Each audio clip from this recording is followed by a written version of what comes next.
चुनाव से पहले भाजपा सरकार ने यूपी में दंगे फैलाने की कोशिश की शुरू। बोले सपा प्रत्याशी चौधरी विजेंद्र सिंह, भाजपा अलीगढ़ में प्रत्याशी तय नहीं कर पा रही, मतलब पार्टी में कहीं न कहीं कमजोरी है। बोले सपा प्रत्याशी विजेंद्र सिंह, अलीगढ़ 2024 लोकसभा चुनाव का बिगुल फूंक चुका है। चुनाव आयोग की तरफ से चुनावों की तारीखों का ऐलान हो चुका है, जिसके चलते प्रथम चरण के लिए नॉमिनेशन शुरू हो चुका है। ऐसे में इंडिया गठबंधन के द्वारा अलीगढ़ लोकसभा सीट से जाट नेता व पूर्व सांसद एवं 3 बार के विधायक रहे चौधरी विजेंद्र सिंह को अपना प्रत्याशी घोषित किया। यही वजह है कि इंडिया गठबंधन द्वारा अलीगढ़ लोकसभा सीट से 2024 चुनाव के मद्देनजर प्रत्याशी बनाए जाने के बाद चौधरी विजेंद्र सिंह के द्वारा मुख्य चुनाव कार्यालय का उद्घाटन किया। मुख्य चुनाव कार्यालय के उद्घाटन के दौरान समाजवादी पार्टी के प्रत्याशी ने बदायूं में हुई 2 बच्चों की हत्या के बाद आरोपी के एनकाउंटर के मामले पर प्रदेश में बैठी भाजपा सरकार पर जमकर हमला बोलते हुए बुलडोजर बाबा की सरकार की कानून व्यवस्था पर सवालिया निशान खड़े करते हुए कानून व्यवस्था को सवालों के कटघरे में खड़ा कर दिया। उन्होंने कहा, भाजपा सरकार चुनाव से पहले छोटी छोटी बातों पर आदमी को गोली मारकर टेरर कायम कर रहे हैं, जो तानाशाही है और फर्जी एनकाउंटर कर लोग मारे जा रहे हैं। ऐसे में चुनाव आते ही भाजपा सरकार ने दंगे फैलाने की कोशिश शुरू कर दी। आपको बताते चले कि 2024 लोकसभा चुनाव को लेकर इंडिया गठबंधन के द्वारा अलीगढ़ लोकसभा सीट से जाट नेता एवं पूर्व सांसद चौधरी विजेंद्र सिंह को प्रत्याशी घोषित किया गया, जिसके चलते इंडिया गठबंधन के कार्यकर्ताओं में काफी खुशी की लहर देखने को मिल रही है। यही वजह है कि समाजवादी पार्टी के द्वारा विजेंद्र सिंह को प्रत्याशी घोषित किए जाने के बाद गठबंधन के कार्यकर्ताओं के मौजूदगी में उनके द्वारा बुधवार को मुख्य चुनाव कार्यालय उद्घाटन किया गया। मुख्य चुनाव कार्यालय का उद्घाटन किए जाने के दौरान सपा प्रत्याशी चौधरी विजेंद्र सिंह ने बताया कि चुनाव लड़ने की तैयारी उनकी नहीं बल्कि पार्टी की है। उन्होंने कहा, कार्यालय के उद्घाटन में सबसे बड़ी बात यह है कि आज जो कार्यकर्ता आए हैं उसमें हिंदू, मुस्लिम, सर्व समाज और सातों जात के लोग शामिल हुए हैं। यही सीन उनकी पार्टी का है और इसी सीन की ताकत पर चुनाव लड़ा जाएगा। भाजपा ने अभी तक अलीगढ़ लोकसभा सीट से अपना प्रत्याशी नहीं उतरा। इस सवाल पर उन्होंने कहा कि वो जाने चुनाव लड़ेंगे या नहीं लड़ेंगे, वो कल को ये भी कहेंगे हम नहीं लड़ेंगे, इस पर हम क्या करें, वही निर्विरोध कैसे कर देंगे, ऐसे में हम क्या मर गए हैं अलीगढ़ से। लेकिन इतना जरूर है, जब भाजपा पार्टी अभी तक अपना प्रत्याशी तय नहीं कर पा रही है, इसका मतलब है कहीं ना कहीं कमजोरी है। उन्होंने यूपी के बदायूं जिले में 2 बच्चों की हत्या के बाद आरोपी साजिद के एनकाउंटर को लेकर उन्होंने उत्तर प्रदेश की कानून व्यवस्था पर सवालिया निशान खड़े करते हुए कहा कि यूपी में कानून व्यवस्था है कहाँ, ये तो तानाशाही की व्यवस्था है। अपराध बढ़ गया, भ्रष्टाचार ने सीमा तोड़ दी, अधिकारी किसी की मानते नहीं, MP MLA का सम्मान नहीं, विधायिका का सम्मान नहीं, मनमौजी चल रही है। यूपी में कानून व्यवस्था है नहीं, तमाम नेताओं को, बड़ी बड़ी पार्टियों के अध्यक्षों को ईडी का भय व्याप्त किया जा रहा है, फर्जी एनकाउंटर किए जा रहे हैं, एनकाउंटर कर लोग मारे जा रहे हैं, जबकि कानून अपनी जगह काम करता है। ऐसे में बदायूं में हुई घटना में अगर किसी ने अपराध किया है तो पुलिस द्वारा उसको अरेस्ट कर जेल भेजते हुए उसके खिलाफ चार्जशीट लगाकर सजा दिलानी चाहिए थी। लेकिन अब छोटी छोटी बातों पर आदमी को सिर्फ को गोली मारकर चुनाव से पहले अपना टेरर कायम कर रहे हैं, जो कि एक तानाशाही है। बदायूं में हुई घटना को लेकर समाजवादी पार्टी का आरोप है कि भाजपा द्वारा चुनाव से पहले उत्तर प्रदेश में सांप्रदायिक दंगे फैलाकर आतंक फैलाने की कोशिश की जा रही है।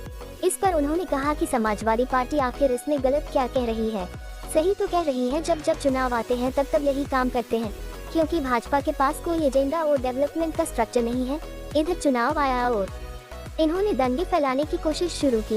इस घटना से पहले बरेली में भी दंगा होने से बच गया था, जहां SSP बरेली ने दंगा होने से रोक दिया। दंगा होने से रोके जाने के बाद दंगा रोकने वाले SSP को यूपी सरकार के द्वारा बलि का बकरा बना दिया गया। कार्यालय का उद्घाटन हुआ, क्या देख रहे हैं आप, किस तरह की तैयारी है आपकी?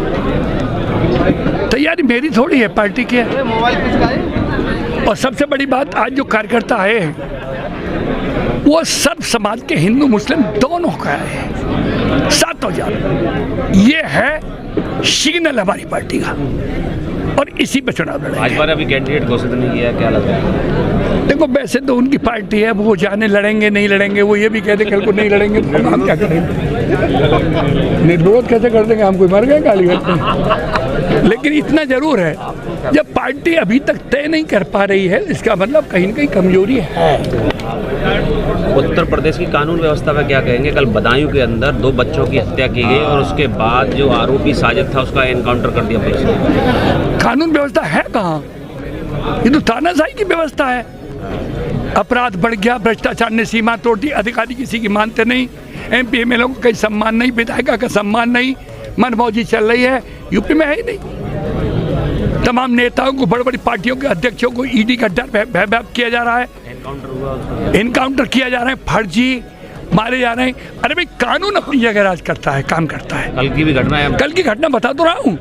अगर किसी ने अपराध किया है, अरेस्टिंग करिए, चार्जशीट लगाइए, जेल भेजिए, सजा दिलाइए। लेकिन अब छोटी छोटी बातों पे आप सिर्फ गोली मार के आदमी को इसलिए कि टेरर कायम कर रहे हैं आप।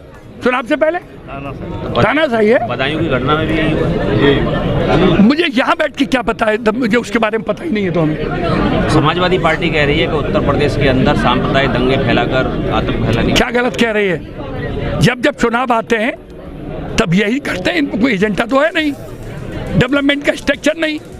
आप बता दो क्या है? कहीं कुछ है ही नहीं। इनका चुनाव आया और इन्होंने दंगे फैलाने की कोशिश की। अभी बरेली बच गई थी, वो तो SSP ने रोक दिया, तो उस बेचारे को बलि का बकरा बना दिया। आज आपकी पार्टी का उद्घाटन हो चुका है यहाँ पे आपके कार्यालय का। दोनों पार्टियों के जिलाध्यक्ष मौजूद नहीं है, कई लोग आपके यहाँ। देखिए, दो बातें हैं। एक तो हमने जल्दबाजी में किया, क्योंकि अभी हमारा नॉमिनेशन नहीं हुआ। ज़्यादा उद्घाटन हम नॉमिनेशन पे किया करते हैं। हमारे जिला अलीगढ़ है, हाँ, लखनऊ है। जफर साहब, एक सेकंड, जफर साहब आई गए। जमीला साहब सुबह 7 बजे आए थे, उन्हें कहीं जाना था। विधायक जी बीरे जी कहीं शादी में, प्रोग्राम में, अपनी रिश्तेदार के में 2 दिन से पहले से हैं। राकेश जी का फोन आया था, भैया मैं आ रहा हूँ, अब कहीं फंस गए होंगे। तो ये तमाम चीज़ें, दोनों अध्यक्षों की बात करें, लक्ष्मी जी हाथरस के कैंडिडेट के साथ उन्होंने बुलाया था अपने राष्ट्रीय अध्यक्ष अखिलेश जी ने, वो वहाँ गई हुई हैं। संतोष जी के घर में उनके मुन्ना खत्म हो गए हैं, नानऊ में बड़े आदमी थे भाई मुन्ना, तो वहाँ हैं। और इधर उनकी जगह गिरबट जी बैठे हैं, मालिक पार्टी के, उनके शहर के अध्यक्ष बैठे हैं, हमारे शहर के अध्यक्ष बैठे हैं, हमारे मनोज बैठे हैं, हमारे सेक्रेटरी जिले के गिरीश जी बैठे हैं, तो सारे हैं। भैया ये चुनाव मेरा थोड़ी है, मैं राष्ट्रीय अध्यक्ष चुनाव है, सब एक हैं हम। बहुत बढ़िया, धन्यवाद।